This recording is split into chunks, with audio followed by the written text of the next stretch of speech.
Bien, gloria al Señor. En esta noche, mis hermanos, continuamos hablando acerca del capítulo 7 de nuestra confesión, que tiene que ver con el pacto de Dios con la humanidad. Entonces, anteriormente vimos el numeral 1 del capítulo 7 y en esta ocasión estaremos viendo el numeral número 2. Tiene que ver con la descripción del pacto, la aplicación universal y su dimensión universal y la dimensión particular de este pacto. Así que antes de comenzar, vamos a orar al Señor para pedirle que tome control de este tiempo. Oramos a Dios. Amado Dios, Padre Celestial, te damos gracias, Señor, en esta noche. Gracias por la oportunidad que nos das de podernos reunir, Señor, para estudiar tu palabra. Pedimos, Señor, en esta noche que seas propicio a nosotros, pecadores, Señor, y que puedas, por medio de tu poder, Señor, alumbrar nuestro entendimiento y nuestros corazones con tu palabra, de manera, Señor, que podamos escuchar, entender y aplicar lo que en esta noche vamos a aprender. Te pedimos, Señor, que no solamente nos llenemos de conocimiento, Señor, sino que seamos dóciles a tu palabra, Señor, para saber que esta, este, esta manifestación, Señor, de tu gracia y de tu misericordia, tú la has dado, Señor, únicamente para aquellos que elegiste desde antes de la fundación del mundo. Ayúdanos, Señor, a valorar este inmenso privilegio, de manera, Señor, que podamos ser fieles y responsables, Señor, para con todas aquellas cosas que tú demandas de aquellos, Señor, que has elegido para andar en novedad de vida. Ayúdanos conforme a tu Espíritu Santo a actuar de una manera sabia, justa y recta, Señor, por medio del poder de tu palabra. Que podamos crecer cada día más, Señor, en santidad, de acuerdo a tu voluntad. En el nombre de Cristo Jesús oramos. Amén y amén. Bien, vamos a empezar entonces con nuestra lección de este día. Para los que se acaban de unir, continuamos estudiando el capítulo número 7 de la confesión, que tiene que ver con el pacto de Dios. Anteriormente vimos la necesidad general del pacto de gracia en el párrafo 1 y en esta ocasión nos estaremos centrando en el párrafo 2, que habla del carácter esencial del pacto de gracia. Y dentro de este capítulo, de este carácter esencial, de este pacto de gracia, vamos a ver tres cosas. La primera de ellas es la descripción del pacto y la segunda, la dimensión, en primer lugar, universal y en segundo lugar, particular. Así que vamos a leer lo que nos dice la Confesión de Londres de 1689, en el capítulo 7, párrafo 2. Dice así: además, habiéndose el hombre acarreado la maldición de la ley por su caída, agradó al Señor hacer un pacto de gracia en el que gratuitamente ofrece a los pecadores vida y salvación por Jesucristo, requiriéndoles la fe en él para que puedan ser salvos y prometiendo dar su Espíritu Santo a todos aquellos que son ordenados para vida eterna, a fin de darle disposición, capacidad para creer. Entonces, el numeral 1 nos habla a nosotros de la descripción general del pacto. El numeral 2 nos habla de su dimensión universal. Y el numeral 3 nos habla a nosotros acerca de su dimensión particular. Miremos entonces este numeral 1, que nos habla acerca de la descripción de este pacto que Dios hizo con la humanidad. ¿Qué dice el numeral 1 entonces? Además, habiéndose el hombre acarreado la maldición de la ley por su caída, agradó al Señor hacer un pacto de gracia. Este pacto, este nuevo pacto que Dios hizo con el hombre, fue un pacto de gracia. A diferencia del pacto anterior, que era un pacto de obras, en el que el hombre tenía que obedecer perfectamente al mandamiento positivo de Dios de no comer del árbol del conocimiento del bien y el mal, para ganarse el derecho a tener la vida eterna. Y ese pacto sabemos que fracasó. Sabemos que el hombre probó no tener una obediencia perfecta y como resultado de su desobediencia acarrió la maldición de la ley por su caída. ¿Cuál era la maldición de la ley? El día que comas de ese árbol, ese día ciertamente morirás. Entonces, todas esas implicaciones que vinieron de la desobediencia del hombre fueron acarreadas por él en esa caída. Entonces, Dios no deja al hombre ahí. Dios no termina ahí la obra con el hombre, sino que recién empieza. Mire que por su mero agrado, por su mera gracia, Dios tiene a bien hacer un pacto con el hombre. Dios toma la iniciativa de acercarse al hombre ahí en el estado decrépito en el que está, en el estado de total caída y depravación. Dios toma la iniciativa, se acerca al hombre y establece un pacto de gracia con él. Este nuevo pacto es descrito como un pacto de gracia, porque sale directamente de la gracia de Dios. En latín a este pacto se le llama el pactum salutis, que quiere decir pacto de salvación. Esta es la descripción de este pacto. A diferencia del pacto de obras, que requería de las obras perfectas del hombre, este pacto no necesita las obras del hombre, porque ya se vio que el hombre es incapaz de salvarse a él mismo. El hombre es incapaz de obedecer al mandamiento de Dios. Entonces, en este nuevo pacto, Dios dice, como el hombre no tiene la capacidad de obedecer, voy a hacer un pacto con él únicamente por mi gracia. Sí, Dios toma la iniciativa y establece este pacto de gracia. Pero esto dice la confesión. ¿Qué dice la Biblia? Siempre lo que dice la Biblia es mayor a lo que dice la confesión. Y lo que está diciendo la confesión acá es únicamente un resumen de todo lo que nos dice la Biblia acerca de este pacto que Dios tuvo a bien hacer con el hombre para salvarlo en el estado en el que él se encontraba.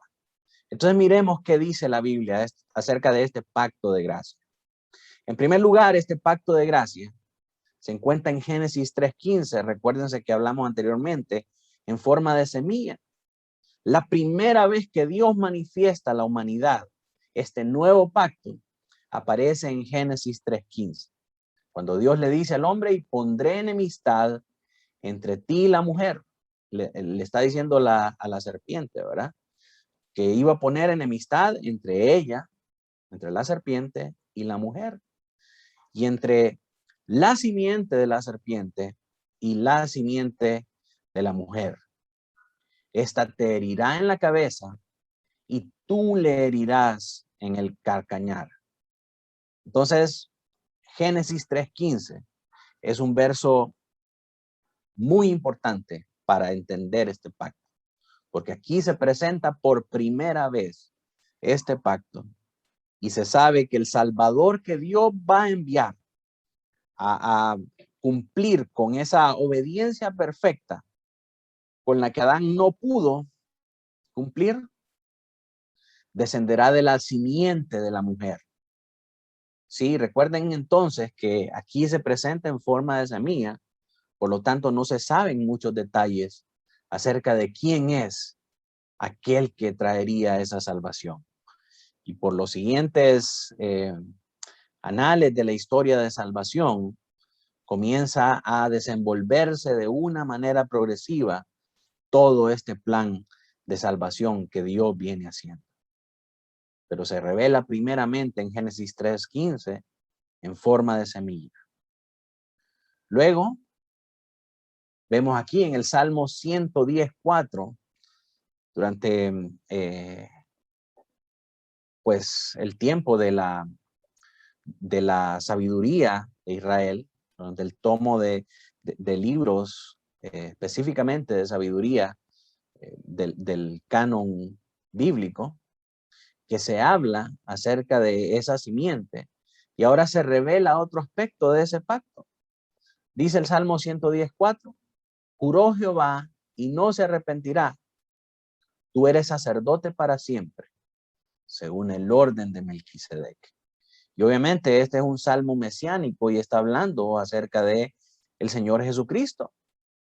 Y lo que este salmo está diciendo, vamos a ver más adelante que Pablo lo explica mucho más ampliamente en sus cartas, y de la misma manera el escritor de Hebreos lo amplía también en varios pasajes, y nos dice qué significa este orden de Melquisedec. Y lo que el Señor estaba diciendo a través de esta palabra inspirada es que iba a cambiar el orden de sacerdocio. Ya no iba a ser el sacerdocio levítico que había en el antiguo pacto, en el que los sacerdotes ofrecían un cordero para ser quemado en ofrenda para el perdón de los pecados del pueblo. Ahora Dios cambiaría ese sistema de sacrificio y daría un sacerdote, el sacerdote según el orden de Melquisedec. Y este Melquisedec es un personaje que nosotros vamos a encontrar que es bastante enigmático, del que no se habla con mayor profundidad, pero si nosotros analizamos lo que significa su nombre, nos vamos a dar cuenta que lo que está hablando acá es el nombre Melquisedec, es Melqui, que viene de la palabra, de la raíz hebrea Melec, que significa rey, y Sadoc, que viene de la raíz hebrea Sidkenu, que significa justicia.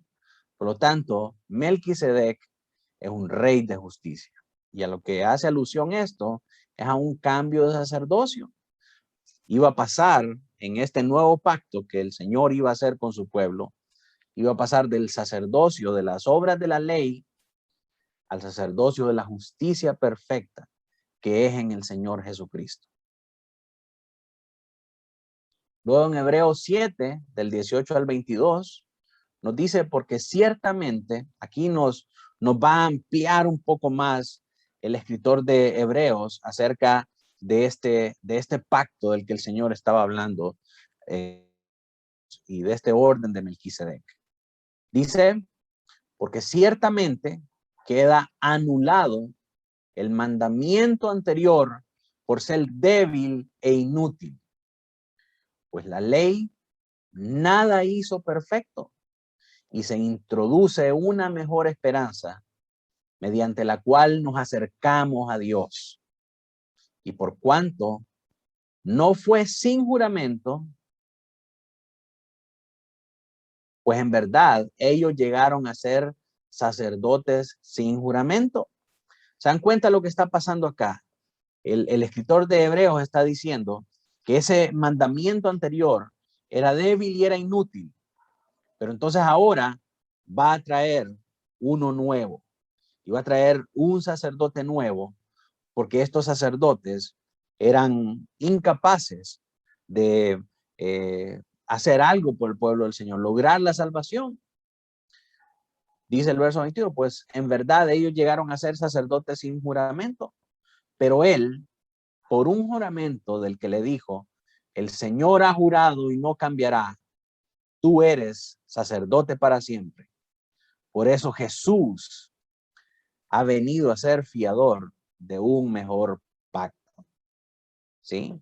Ahí estaba revelando entonces el Señor que estaba desplazando el orden antiguo de sacerdotes levíticos, de sacerdocio por obras, para establecer un nuevo sacerdocio conforme a Melquisedec, conforme al Rey de Justicia. Y por esa razón, Jesús es un fiador de un mejor pacto. Jesús es el mediador de un mejor pacto. ¿Por qué? Porque Él es sacerdote para siempre.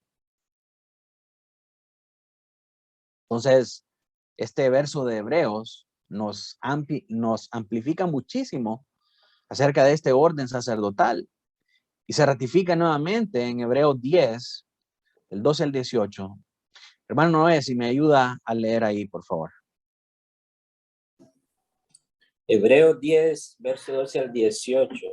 Pero no se le Cristo, escucha. pero Cristo, ¿se escucha? Sí, hermano. Hola, ¿se escucha? Sí, se le escucha, hermano. Sí, sí, adelante. Pero Cristo, se me fue la imagen.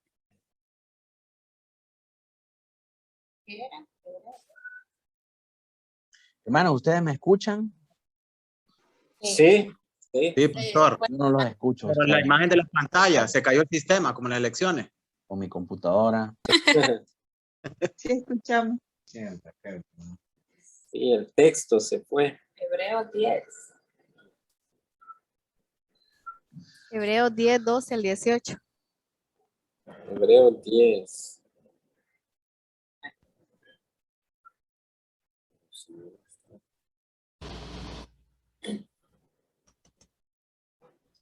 Pero Cristo, habiendo ofrecido una vez para siempre un solo sacrificio por los pecados, se ha sentado a la diestra de Dios. De ahí en adelante, esperando hasta que sus enemigos sean puestos por estrado de sus pies. Porque con una sola ofrenda hizo perfectos para siempre a los santificados. Y nos atestigua lo mismo el Espíritu Santo, porque después de haber dicho, este es el pacto que haré con ellos. Después de aquellos días, dice el Señor, pondré mis leyes en sus corazones y en sus mentes las escribiré. Añade, y nunca más me acordaré de sus pecados y transgresiones, pues donde hay remisión de estos, no hay más ofrenda por el pecado.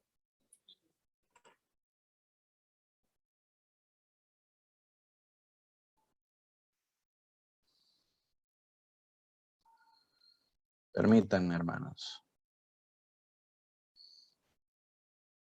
Vemos entonces en este verso de Hebreos 10, del 12 al 18, la obra de Cristo como sacerdote.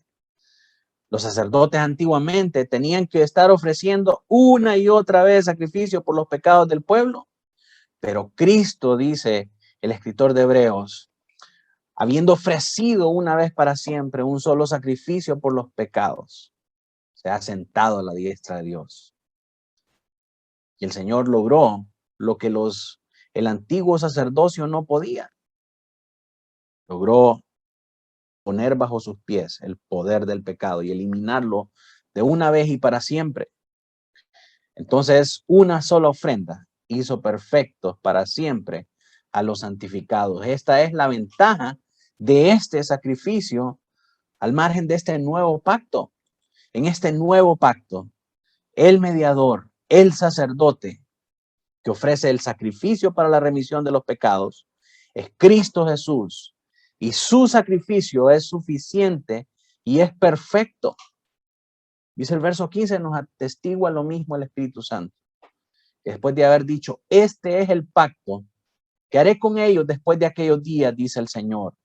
Y aquí está citando el escritor de Hebreos a Jeremías 31, donde se revela este nuevo pacto. Y dice, pondré mis leyes en sus corazones y en sus mentes las escribiré. Y nunca más me acordaré de sus pecados y transgresiones, pues donde hay remisión de estos, no hay más ofrendas por el pecado. Este cambio de sacerdocio era necesario para borrar de una vez por todas las transgresiones y cumplir con todo lo que Dios había establecido en el pacto que Él reveló allá en Jeremías 31. Él iba a perdonar por completo los pecados y que Él iba a escribir las leyes en nuestros corazones. Entonces, por eso era necesario que hubiera un cambio de sacerdocio. Ese sacerdote que es Cristo, un sacerdote perfecto, que ofrece un sacrificio perfecto, que ya no son necesarias las obras de los hombres para ganarnos el estar bien delante de Dios, porque la obra de Cristo fue suficiente. Por eso, mis hermanos, es contradictorio cuando nosotros vemos a toda esta gente de este movimiento judaizante queriendo volvernos de vuelta a las obras de la ley, queriendo llevarnos nuevamente al sistema sacerdotal antiguo, cuando el sistema sacerdotal antiguo nos dice Hebreos que es débil y es inútil, porque por mucho que ellos hagan, no pueden ganarse el derecho a estar bien delante de Dios. Sus obras son inútiles y son insuficientes. Solo la obra de Cristo fue perfecta, solo el sacrificio de Cristo fue perfecto. Por lo tanto, ya no hay más necesidad de un nuevo sacrificio. Ya no hay más necesidad de la antigua orden de sacerdotes de Leví. Cristo es el nuevo sacerdote y es sacerdote para siempre. No necesitamos más los antiguos sacerdotes. ¿Por qué? Porque ahora tenemos un nuevo pacto. Tenemos un pacto mejor. Miren lo que dice Efesios 2:12. Si me ayuda la hermana Laura a leer. En aquel tiempo estabais sin Cristo, alejados de la ciudadanía de Israel y ajenos a los pactos de la promesa, sin esperanza y sin Dios en el mundo. Esa era nuestra realidad en aquel entonces. Ajenos a los pactos de la promesa, cuando estábamos bajo el pacto de obra. Estábamos sin esperanza y sin Dios en el mundo. Pero ahora tenemos un nuevo pacto. Miren lo que dice Romanos 4, del 13 al 17. Martita, si me ayuda a leer ahí, por favor. Porque no por la ley fue dada a Abraham o a su descendencia la promesa de que sería heredero del mundo, sino por la justicia de la fe. Porque si los que son de la ley son los herederos, vana resulta la fe y anulada la promesa. Qué tremendo ese versículo. Porque dice el antiguo sacerdocio, ese sacerdocio de la ley, no tenía la capacidad de traernos la justicia por la fe. Porque si fuera por estas obras de la ley, entonces ¿para qué necesitamos fe? ¿A dónde queda entonces la promesa? Esa ley y ese sacerdocio no tenía la capacidad que tiene este nuevo sacerdocio a la luz de este nuevo pacto. Continúe ahí, Martita. Pues la ley produce ira, pero donde no hay ley, tampoco hay transgresión. Por tanto, es por fe, para que sea por gracia, a fin de que la promesa sea firme para toda su descendencia, no solamente para la que es de la ley, sino también para la que es de la fe de Abraham, el cual es Padre de todos nosotros. En este nuevo pacto, Dios no estaba requiriendo que el hombre hiciera ninguna obra. Dios estaba requiriendo únicamente que tuviera fe en lo que él iba a hacer, que tuviera fe en su promesa, como la fe que tuvo Abraham. ¿Por qué? Porque si es por fe, entonces nosotros no tenemos absolutamente nada que ver y nada que hacer en este pacto, porque es un pacto de gracia. Entonces, cuando es por gracia, es únicamente por lo que Dios hace en nosotros y no por nada que nosotros podamos hacer. Es claro y contundente de que no es por las obras de la ley, sino que únicamente por la fe. Por la fe en la gracia de Dios. Mira lo que dice el verso 17. Martita. Como está escrito, te he puesto por padre de muchas gentes delante de Dios, a quien creyó, el cual da vida a los muertos y llama las cosas que no son como si fuesen. Ahí está resaltando la fe que tuvo Abraham, ¿verdad? Porque en este pacto es por fe. Y entonces vemos aquí que Abraham esperaba este pacto. esperaba este pacto que era por fe, no el pacto de obras. Ahora miremos lo que dice Gálatas 3:18. Gerard, si me ayudas ahí a leer. Porque si la herencia es por la ley, ya no es por la promesa, pero Dios la concedió a Abraham mediante la promesa. Amén. Entonces ahí vemos que hay una clara distinción en lo que era el pacto anterior y lo que es el pacto que nosotros los creyentes esperamos, que es ese pacto de gracia conforme a la promesa. ¿Cuál promesa? La promesa hecha en Génesis 3:15. Esa es la promesa que se mantiene constante en todos los pactos a través de toda la historia. Abraham esperaba esa promesa. No esperaba ser justificado conforme a las obras de la ley. ¿Por qué? Porque este nuevo pacto es diferente. Este nuevo pacto es un pacto de gracia. Y para poder ejecutar este pacto, lo único que nosotros tenemos que hacer es tener fe en la gracia de Dios para que Él cumpla esa promesa. Entonces vemos en todos estos versos esta diferencia entre el pacto de obras y el pacto de gracia. Mira lo que dice el verso 19, Gerard. Entonces, ¿para qué sirve la ley? Fue añadida a causa de las transgresiones hasta que viniese la simiente a quien fue hecha la promesa y fue ordenada por medio de ángeles en mano de un mediador. Y el mediador no lo es de uno solo, pero Dios es uno. Luego la ley es contraria a las promesas de Dios en ninguna manera, porque si la ley dada pudiera vivificar, la justicia fuera verdaderamente por la ley. Miren qué cosa, porque aquí está revelando que estaba esperando esta simiente en quien fue hecha la promesa. Luego empieza a hablar del mediador que es Cristo. Entonces nos dice que la ley no invalida esta promesa. La ley no es contraria a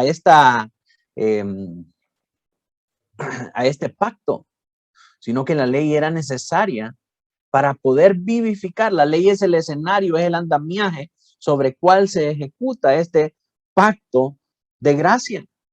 Sin la ley no hubiera podido haber condenación. Sin la ley no hubiera podido haber caída.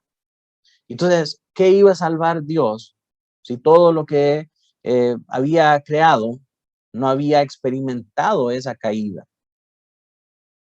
Pero después de la caída, es necesario entonces ahora la intervención de Dios a través del pacto.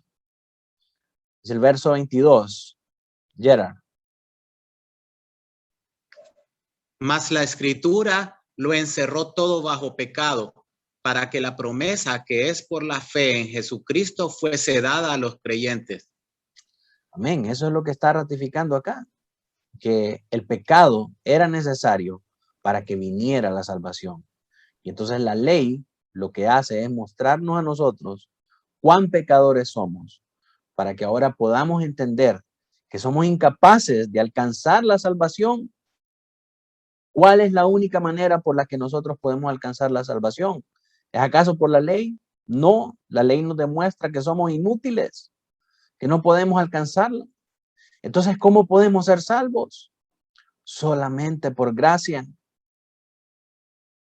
poniendo nuestra fe en la promesa de aquella simiente que habría que venir.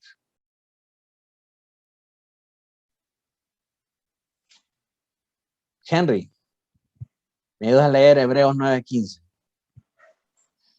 Sí.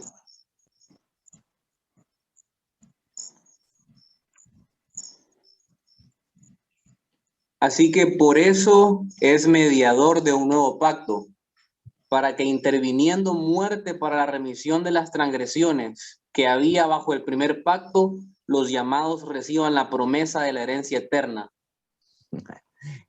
Qué tremendo este versículo. Dice así que por eso es mediador de un nuevo pacto. para que interviniendo muerte para la remisión de las transgresiones que había bajo el primer pacto, los llamados reciban la promesa de la herencia eterna. Mis amados, después de leer estos versículos, podemos ver claramente que este lenguaje pactual está intrínseco en todas las páginas de la Biblia. Desde los profetas, lo venimos viendo desde Génesis, lo ratificamos en los Salmos, lo encontramos en las cartas paulinas, en el Nuevo Testamento, en la epístola a los Hebreos. Y todas ellas nos hablan de esta simiente y de la promesa y de este pacto de gracia.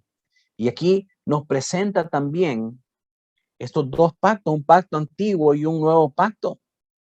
Siendo el pacto antiguo o el primer pacto, ese pacto de obras, y el nuevo pacto, del cual Cristo es un mejor fiador, es un fiador de un mejor pacto. Este nuevo pacto es el pacto de gracia. Estas no son cosas que nos inventamos los bautistas reformados. Estas son cosas que están explícitas en la Biblia. Y hay dos pactos, un pacto que era por obras y un pacto que es por gracia. Si el pacto por obras nos muestra a nosotros nuestra incapacidad de obedecer a Dios para salvarnos, mientras que este nuevo pacto, nosotros no hacemos nada y no podemos hacer absolutamente nada para salvarnos, más que poner nuestra fe en el Señor Jesucristo para recibir esta promesa de la herencia eterna, esta promesa de la vida eterna. Entonces, esto de los dos pactos no es un invento, sino que es el lenguaje bíblico y es la manera en cómo se nos muestra la obra de salvación de Dios a través de la humanidad. No podemos desconocer estas cosas. Están claramente explicadas aquí en estos versículos. Así que esa es la descripción de este pacto. Es un pacto de gracia diferente al pacto de obras que hizo primeramente con Adán en el huerto. Este pacto es la promesa de su simiente que vendría a cumplir con esa obediencia perfecta que nos ganaría la vida eterna para nosotros. ¿Qué tenemos que hacer nosotros ahora en este nuevo pacto? Poner nuestra fe en esa promesa de la misma manera que la puso Abraham. Entonces, cuando nosotros ponemos nuestra fe en esa promesa, ese pacto viene a ser un pacto de gracia, en el que nosotros no tenemos participación alguna, el que es únicamente por la gracia de Dios que nosotros recibimos esa salvación. No sé si hasta aquí hay alguna pregunta, hermanos.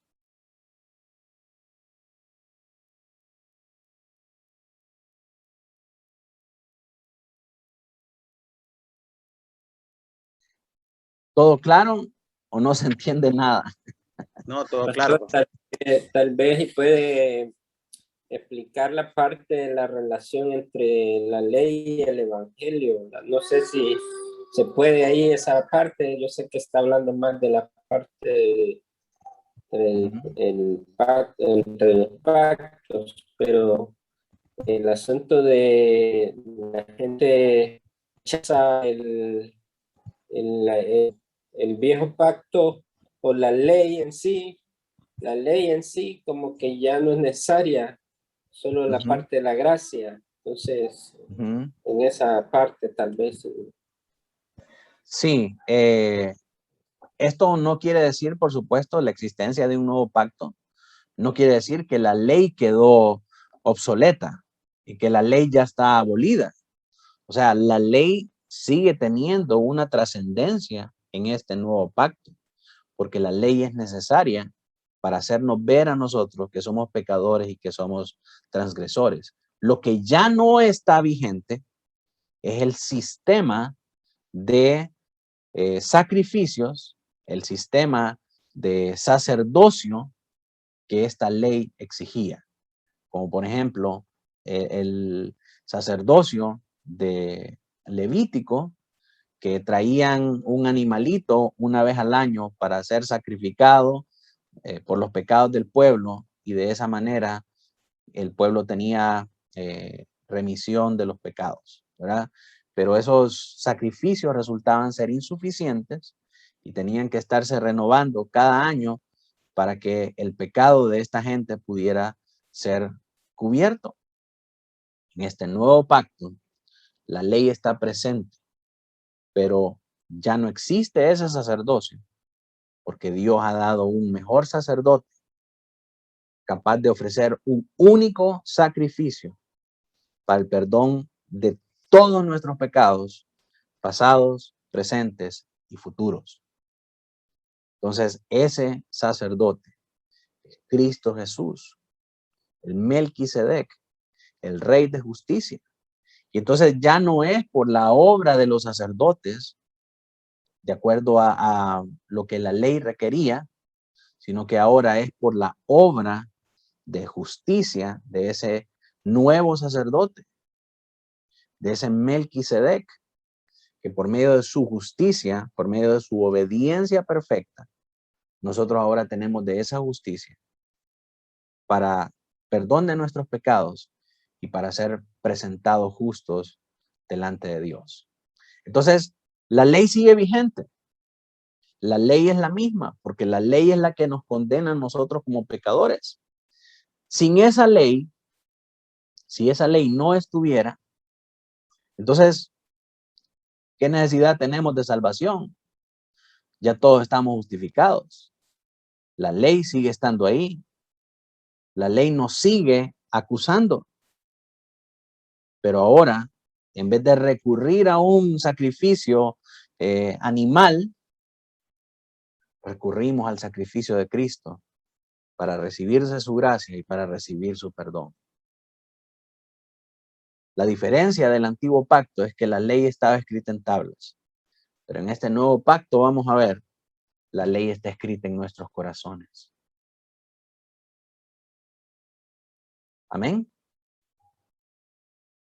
Ahora, vamos a seguir desarrollando acá y ver su aplicación universal.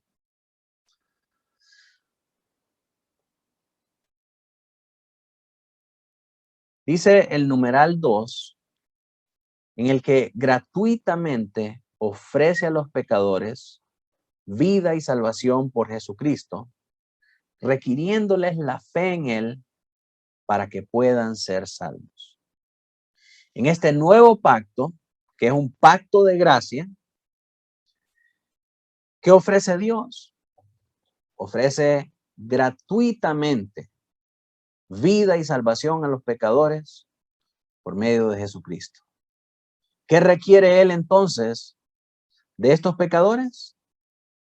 Que pongan la fe en Él para que puedan ser salvos. Entonces vemos aquí dos cosas. La primera, lo que el Señor ofrece. Vida y salvación para los pecadores por medio de Cristo. Y la segunda, lo que Él requiere de estos pecadores. Que pongan la fe en Él para ser salvos. Ahora, ¿dónde encontramos esto en la Biblia? Bien. En primer lugar, en Juan 3:16, el famoso verso conocido por todos. Porque de tal manera amó Dios al mundo que ha dado a su Hijo unigénito para que todo aquel que en Él cree no se pierda, mas tenga vida eterna. Aquí vemos esta dimensión universal que abarca a todo aquel que en Él cree. Todo aquel que en Él cree. Ahora, conforme nosotros vamos estudiando más el Evangelio de Juan, nos vamos a dar cuenta que este universo de todos los que creen en Él está limitado a los que el Padre eligió. Entonces, todo aquel que en Él cree, todo el que llegue a creer en Él, es un número establecido y definido por el Padre. Vamos a ver entonces Romanos 10, versos del 6 al 10. Aline, si me ayuda a leer ahí, por favor. Romanos 10, 6 al 10. Pero la justicia, que es por la fe, dice así: no digas en tu corazón, ¿quién subirá al cielo? Esto es, para traer abajo a Cristo. O, ¿quién descenderá al abismo? Esto es, para hacer subir a Cristo entre los muertos. Mas, ¿qué dice? Cerca de ti está la palabra, en tu boca y en tu corazón. Esta es la palabra de fe que predicamos. Que si confesares con tu boca que Jesús es el Señor y creyeres en tu corazón que Dios le levantó de los muertos, serás salvo. Porque con el corazón se cree para justicia, pero con la boca se confiesa para salvación.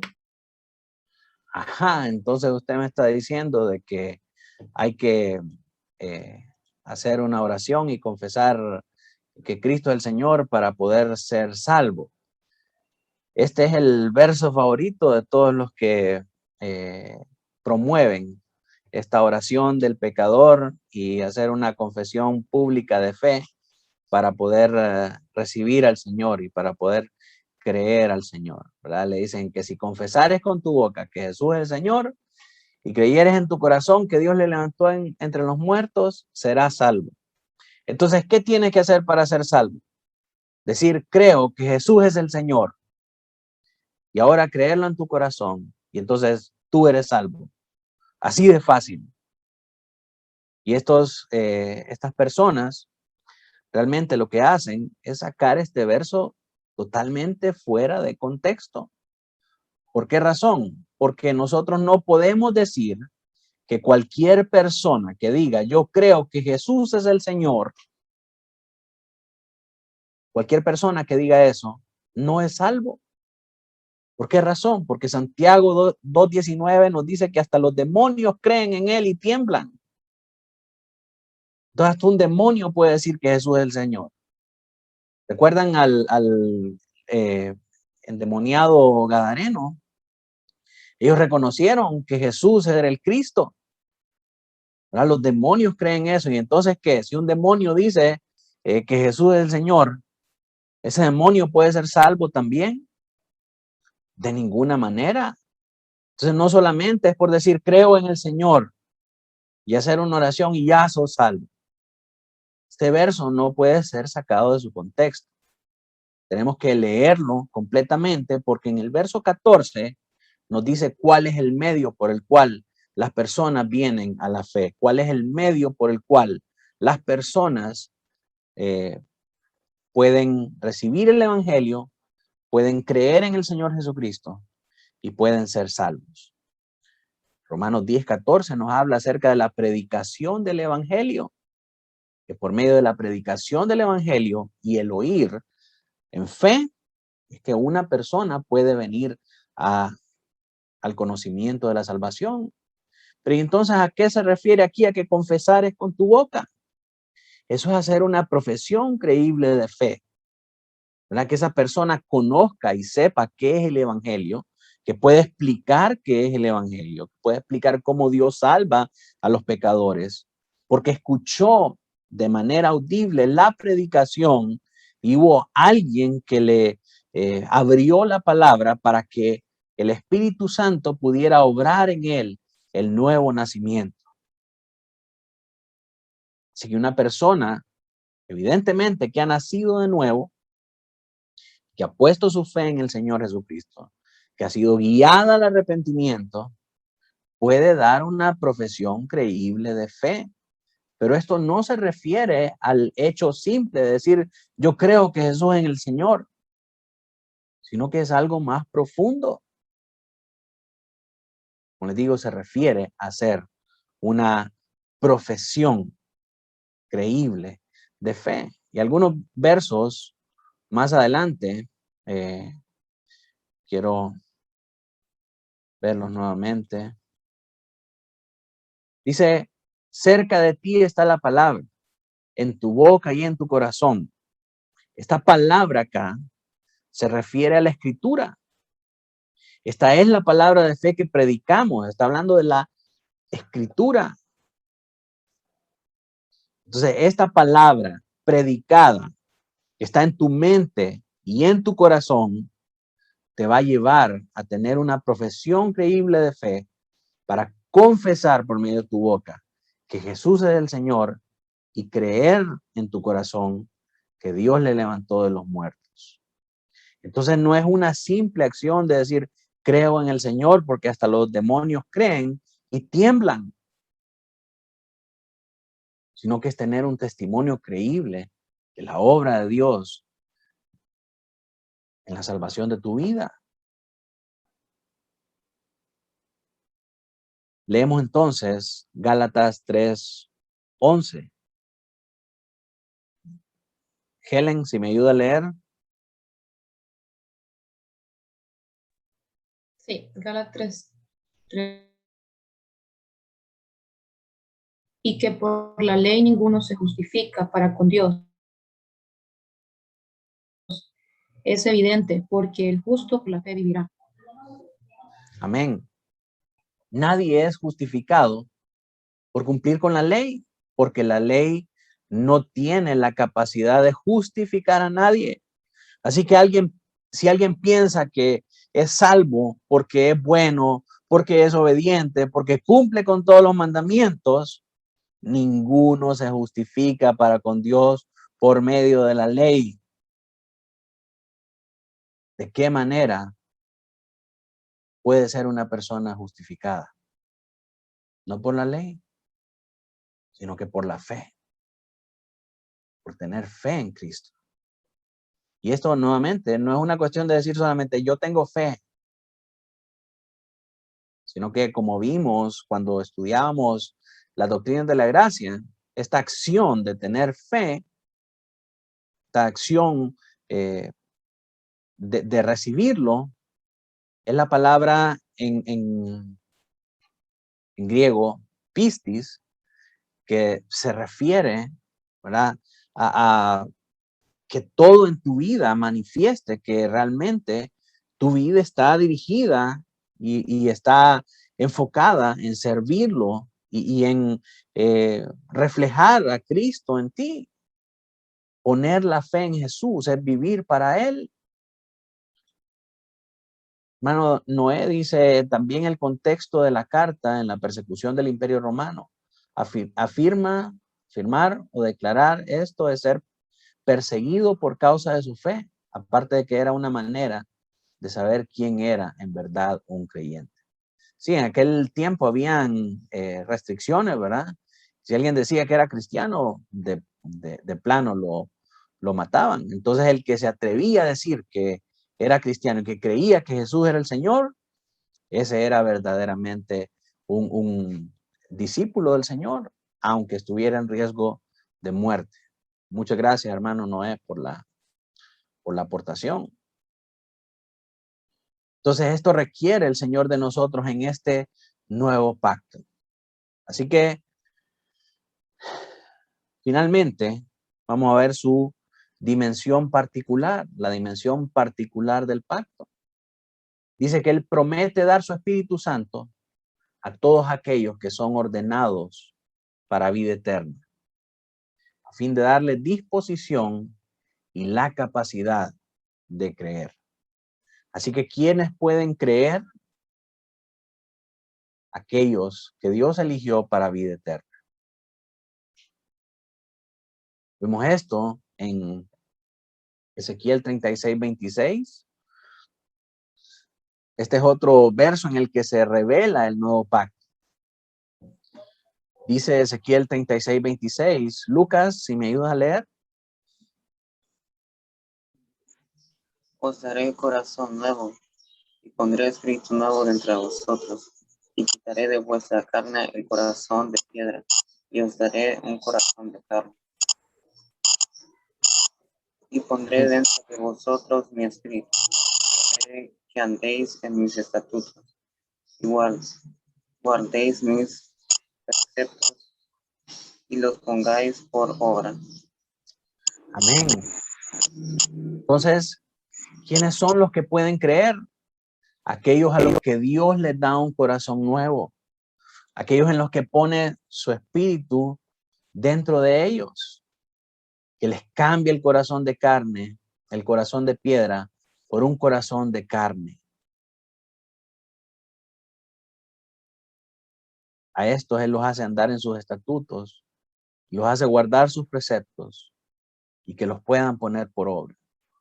Si el Señor no hace eso en el corazón de un hombre, ningún hombre puede venir a Dios.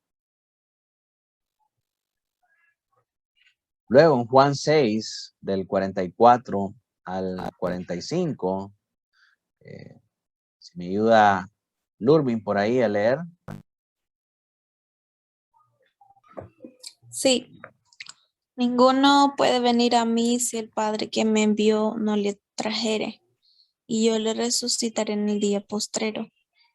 45. Escrito está en los profetas, y serán todos enseñados por Dios. Así que todo aquel que oyó al Padre y aprendió de él, viene a mí. Tremendo.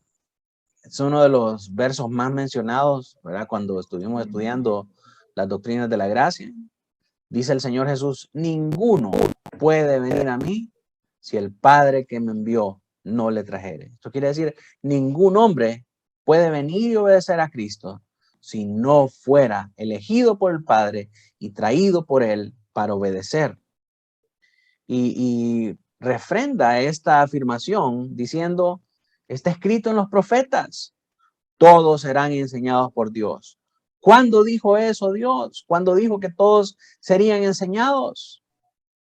Isaías 54:13 dice, y todos tus hijos serán enseñados por Jehová, y se multiplicará la paz de tus hijos. Pero no solamente ahí, cuando se nos revela el nuevo pacto en Jeremías 31, el hecho de que el Señor escribe en nuestros corazones su ley es una implicación que hemos sido enseñados por Él para obedecer. Este es el pacto que haré Él después de aquellos días, dice Jehová. Daré mi ley en su mente y la escribiré en su corazón. Y yo seré a ellos por Dios y ellos me serán por pueblo. El Señor nos enseña estas cosas. El Señor nos enseña su ley. Y es por eso que hemos sido enseñados en su ley que nosotros podemos venir a Él. Me gusta mucho este verso de 1 Tesalonicenses 4:9. Pero acerca del amor fraternal, no tenéis necesidad de que os escriba, porque vosotros mismos habéis aprendido de Dios que os améis unos a otros. Sí, el Señor nos enseña estas cosas, el Señor nos enseña su ley, y a causa de que Él nos enseña su ley, nosotros podemos venir a Él. Entonces, mis amados, quisiera repasar nuevamente, permítanme que quisiera repasar nuevamente lo que dice este párrafo 2 para que podamos recordarlo. Alguien tiene su micrófono abierto por ahí. Vamos a ver, Lurbin. Uy, no, perdón, no me he dado cuenta. Sí. Mis disculpas, perdón, es que mi perrita estaba inquieta y la dejan. Disculpen. No se preocupen, no se preocupen. Bien, entonces, una vez más, leemos este párrafo 2 para entender ahora ya plenamente de lo que nos está hablando. Dice, habiéndose el hombre acarreado la maldición de la ley por su caída, agradó al Señor hacer un pacto de gracia. Esta es la descripción del pacto que Dios hace con el hombre. El pacto que Dios hace con el hombre es un pacto de gracia. ¿Y qué ofrece Dios en este pacto? Él ofrece gratuitamente a los pecadores vida y salvación por Jesucristo. ¿Qué requiere de ellos? Requiere que ellos pongan su fe en Él para que ellos puedan ser salvos. Entonces, ¿cuál es el beneficio de este pacto? Que Él promete darle su Espíritu Santo a todos aquellos que son ordenados para vida eterna. Esto es, a todos aquellos que Él eligió para darles disposición y capacidad para creer en Él. Entonces vemos la aplicación universal y la aplicación particular en aquellos que Él ha escogido, ¿verdad? No sé, mi hermano, si alguien tiene alguna pregunta con respecto a esta lección.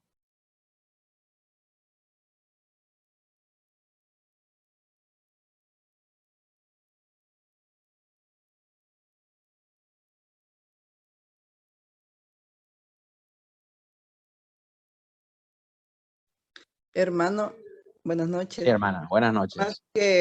más que una pregunta, un comentario, ¿verdad? De Ujú, cómo es manipulada, pues, nuestra mente, nuestra creencia,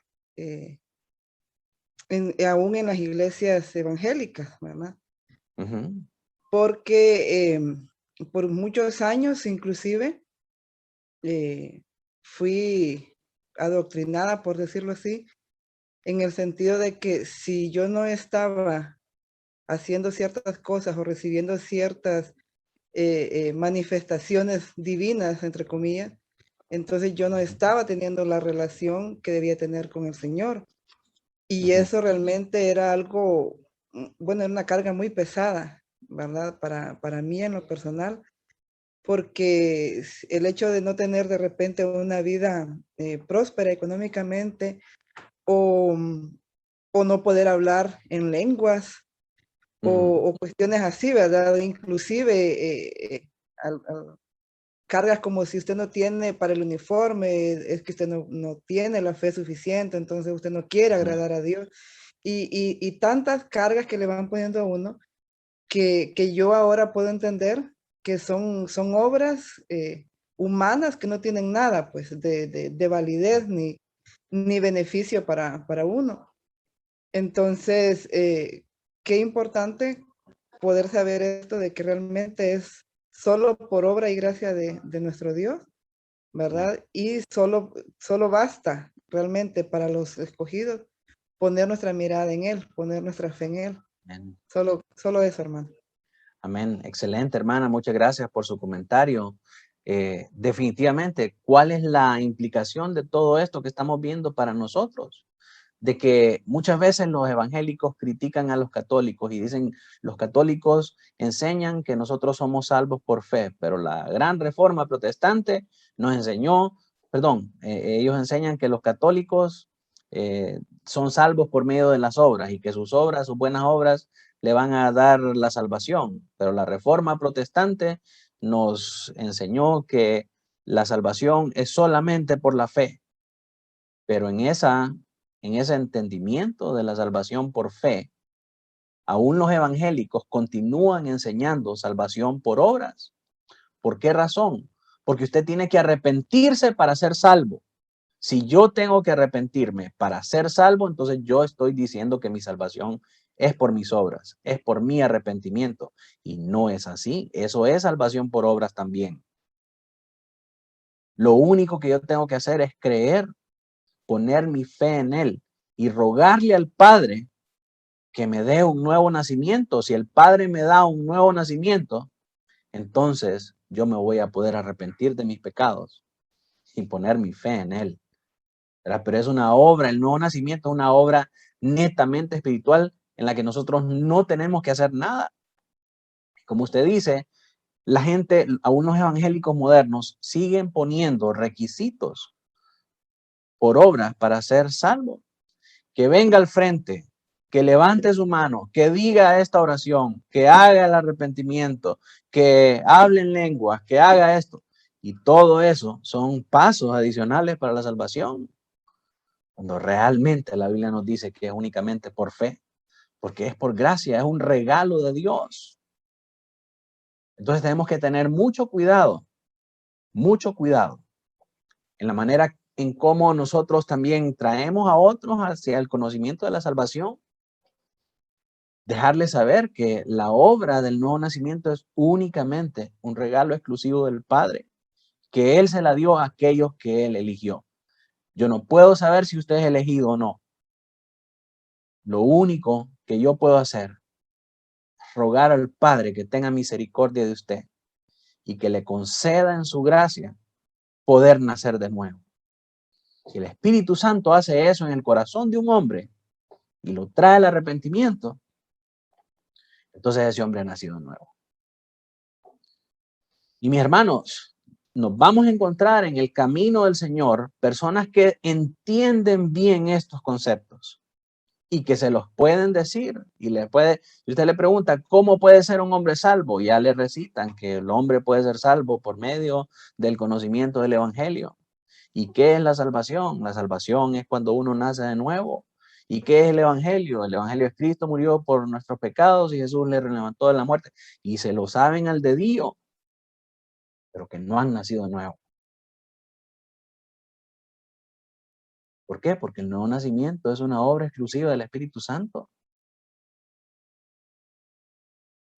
Entonces, ¿cómo sabemos que una persona ha nacido de nuevo? Sabemos que una persona ha nacido de nuevo. Estudiábamos este fin de semana. Porque esa persona persevera en la fe.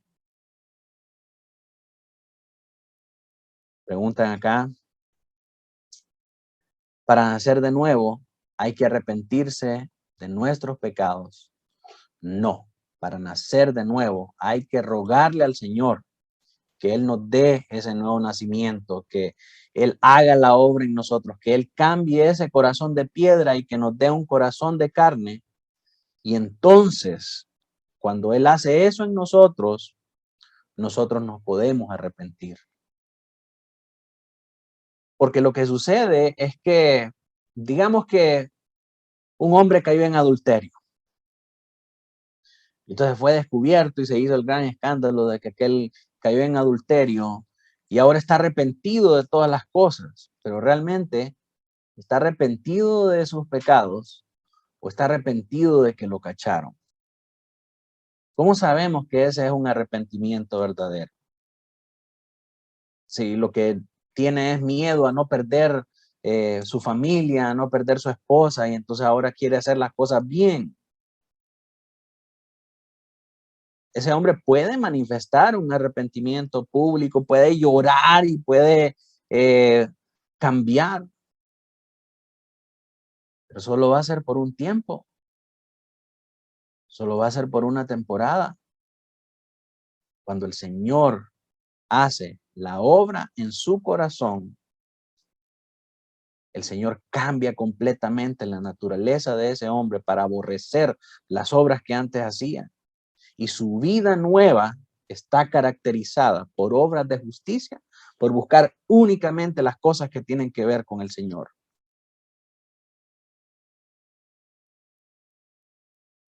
Mientras tanto, puede decir que ella cambió, que es un hombre nuevo y modificar sus comportamientos externos.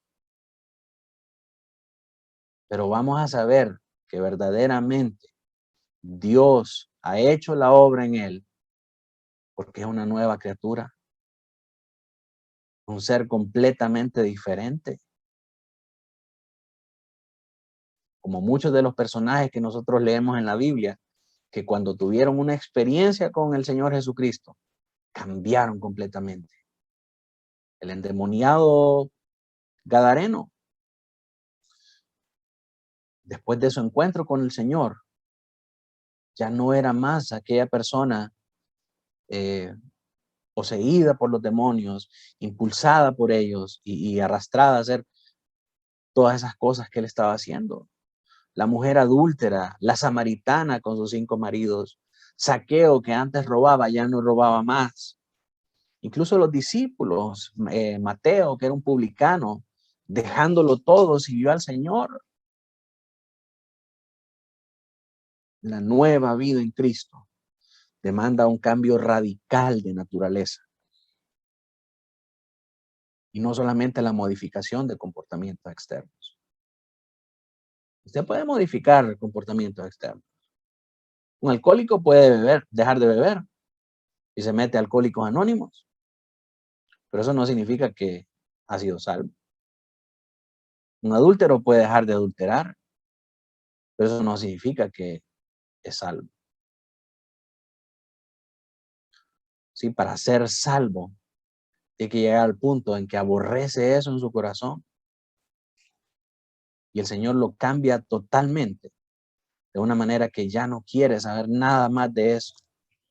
Y su vida está caracterizada por una búsqueda y una perseverancia en las cosas de Dios.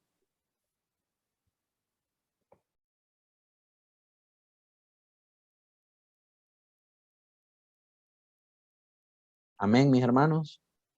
Pastor, yo creo que el asunto es porque el hombre en su lógica siempre está pensando qué es lo que tengo que hacer. Entonces, así se ha crecido, ¿verdad? En la iglesia evangélica acá. Primero me arrepiento y después viene la salvación, pero eso es como nuestro obrar humano. Pero como el nuevo nacimiento no es visible, cuando Juan 3, el Señor con Nicodemo, que era un maestro de la ley, este hombre conocía perfectamente la ley de Dios de memoria, pero eso no significaba que él había nacido de nuevo. Por eso Jesús le dice que te es necesario nacer de nuevo, porque el problema está en mi acción. Sin haber nacido de nuevo, no puede producir una obra que es del cielo, que es divina. La carne no produce, lo único que puede producir es carne, ¿verdad? Entonces, le mencionaba yo de que un familiar, pues él fue predicador e incluso pastoreó, y él casi está agonizando actualmente por la bebida.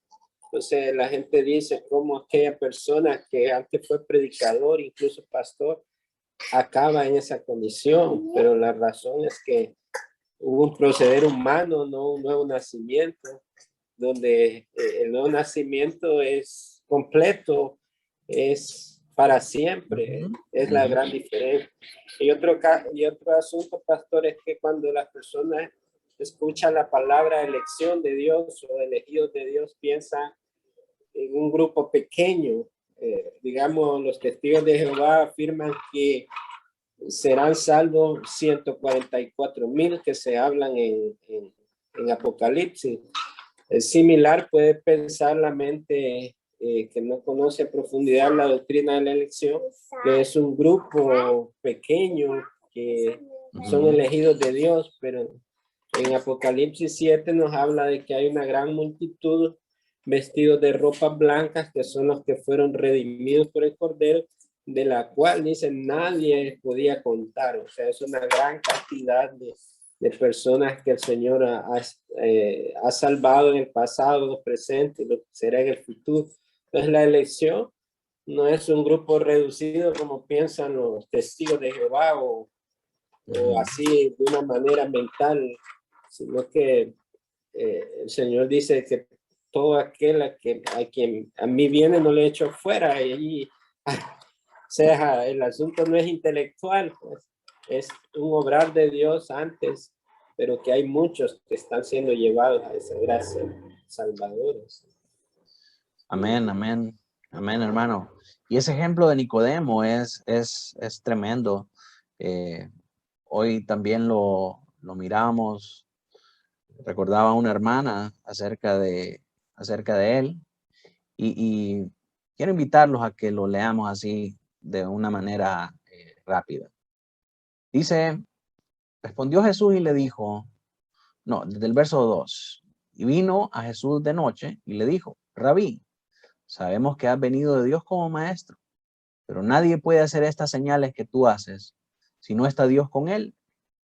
Respondió Jesús y le dijo, de cierto te digo, que el que no naciere de nuevo no puede ver el reino de Dios. Y Nicodemo le dijo, ¿cómo puede un hombre nacer siendo viejo? ¿Puede acaso entrar en el vientre de su madre y nacer? Respondió Jesús, de cierto te digo, que el que no naciere de agua y del Espíritu no puede entrar en el reino de Dios. Lo que es nacido de la carne, carne es, y lo que es nacido del Espíritu, Espíritu es. No te maravilles de que te dije, o sea, es necesario nacer de nuevo. El viento sopla de donde quiere y oye su sonido, mas ni sabes de dónde viene ni a dónde va. Así es todo aquel que es nacido del Espíritu. Respondió Nicodemo y le dijo, ¿cómo puede hacerse esto? Respondió Jesús y le dijo, ¿eres tú maestro de Israel y no sabes esto? De cierto te digo, que lo que sabemos hablamos y lo que hemos visto testificamos, y no recibís nuestro testimonio. Si os he dicho cosas terrenales y no creéis, ¿cómo creeréis si os dijere las celestiales? Nadie subió al cielo, sino el que descendió del cielo, el Hijo del Hombre que está en el cielo. Como Moisés levantó la serpiente en el desierto, así es necesario que el Hijo del Hombre sea levantado, para que todo aquel que en él cree no se pierda, mas tenga vida eterna. Nicodemo era un príncipe entre los fariseos, era el maestro de Israel, el hombre que más Biblia sabía en todo Israel, el que le enseñaba a todo el pueblo en la Biblia. Y el Señor Jesús llega y le dice, para ser salvo, tienes que nacer de nuevo. Nicodemo, me imagino que tuvo un crash overload, como dicen los gamers, ¿verdad? Se le trabó el disco duro, no pudo procesar lo que el Señor le estaba diciendo. Entonces le dice, ¿cómo es esto? ¿Puede acaso un hombre ya viejo volver a meterse al vientre de su madre? Y el Señor le dijo, no, esa no es una obra carnal, no es una obra de tus acciones.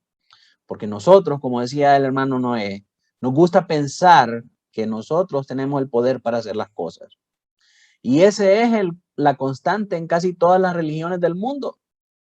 Piensan que por sus obras pueden ganarse la salvación. Y todas las religiones enseñan que hay que hacer algo para poder ser salvo.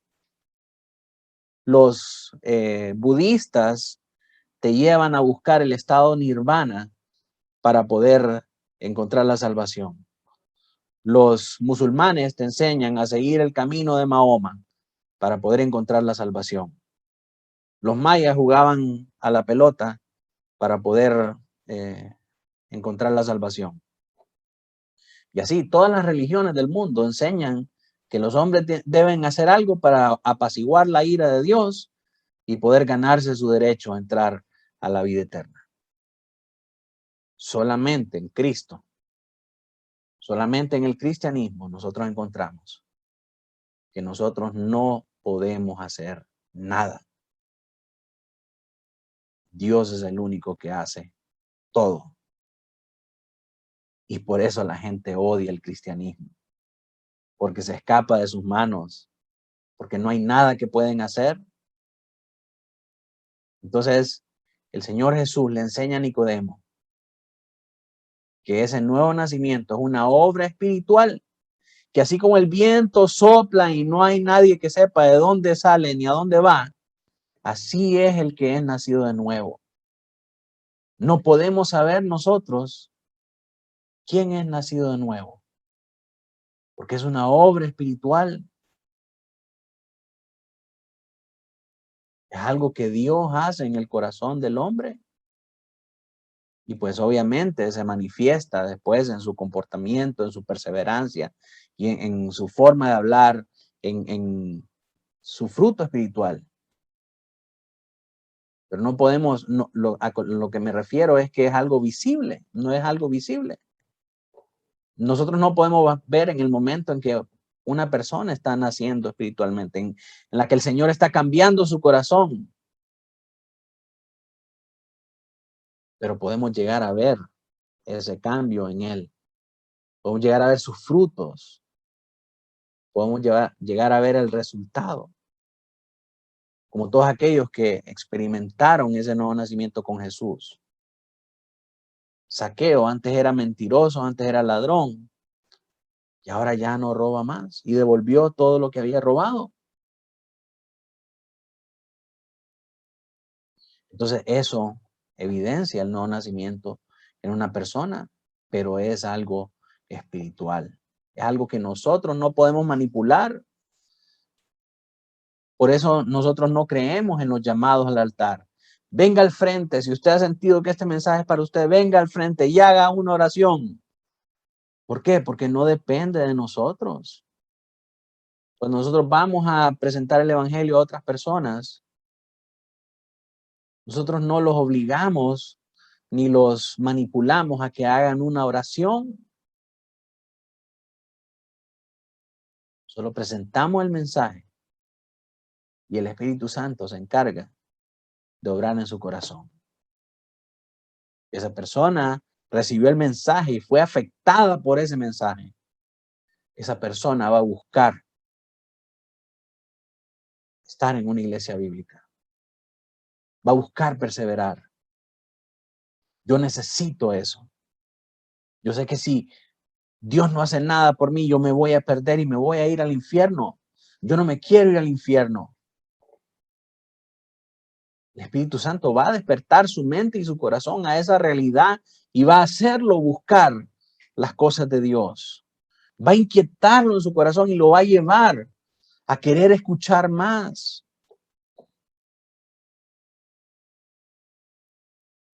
Entonces, cuando se acerca a la iglesia y escucha los mandamientos del Señor, se da cuenta que tiene que arrepentirse de la vida de pecado de la que había estado viviendo. Y el Señor, por medio de la predicación y por medio de la instrucción de los pastores, lo lleva a ir cambiando su vida y acercándose más a las cosas de Dios. Pero una persona que piensa que es salvo porque hizo una oración en 1990, una persona que tiene un concepto errado del evangelio.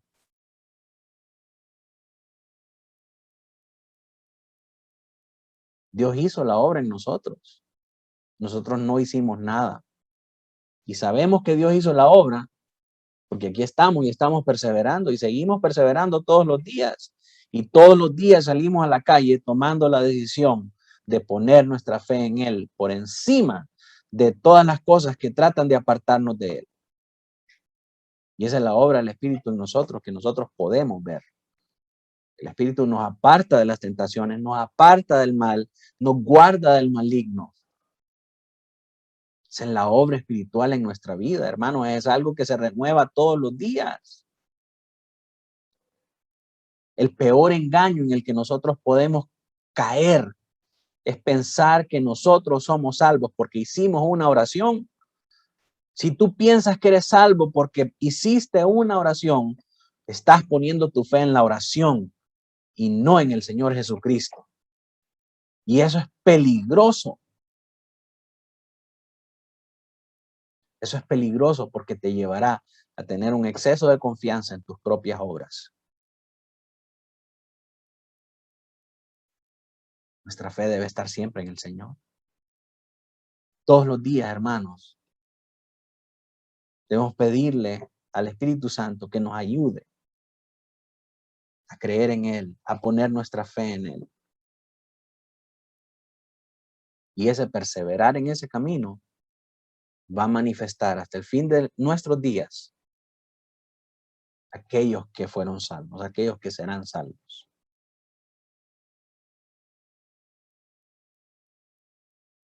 ¿Cómo sabemos que alguien es salvo? Porque va a perseverar hasta el fin. Amén. Amén. Bueno, mis hermanos, si no hay más preguntas, si no hay más comentarios, vamos a terminar aquí. Vamos a orar al Señor. Voy a pedirle a mi hermano Gerard que nos dirija en oración. Bendito Padre, gracias Señor bendito por este momento, Padre, en el que tú permites, Señor, instruir tu palabra, Señor, permitir que tu palabra llegue a nuestros corazones, Señor, para poder ser transformados, Señor. Gracias por cada uno de nuestros hermanos que estuvimos presentes, Señor. Edifica sus corazones, Señor, tu palabra, Señor. Permite cambios, Señor. Y permite que siempre estemos conectados a lo largo de la semana, Señor, en el nombre de Cristo Jesús. Amén.